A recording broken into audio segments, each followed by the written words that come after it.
这个新冠病毒嘛严重阻碍着未少跨国婚姻的法定的定数。台湾至少有2000对甲东南亚配偶的跨国婚姻，因为男方或者是女方无法度到当地驻外馆去面谈，致使伫台湾无法度来公证，甚至有的囡仔拢已经生出来了，也是敢若会当用其他签证的方式踮伫台湾。有未少的民众徛出来讲家己的状况，希望政府会当甲因斗解决。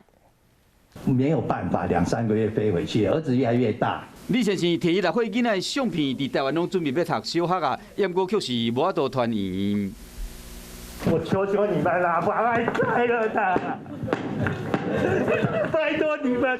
像安尼无法度，甲这东南亚一个某有法定资格状况，依照民进党立委汤惠正的调查，伫台湾有2000几对。像这位总统串门的孙啊，伊的新妇拢已到台湾啊，不过依然无法度结婚。 因为疫情的关系，我媳妇一直没有办法回去领结果通知。因为法律规定，娶外国某必须要伫驻外管处面谈。像这位陈先生，因太太摕就学签证伫台湾读册，手抱这个囡仔拢已经遮大汉啊，不过想要成为法定的太太，就差一步。在台湾这边看能不能面谈，或者说用其他方式。说疫苗出来之后。 可以让疫情缓和，其中只要你们有一方飞回去办结婚登记的话，那就很快就可以解决问题。2个都在台湾，就刚刚讲，你事实查证就好了嘛。啊，那为什么还要回头去走回头路呢？这个很奇怪的事情。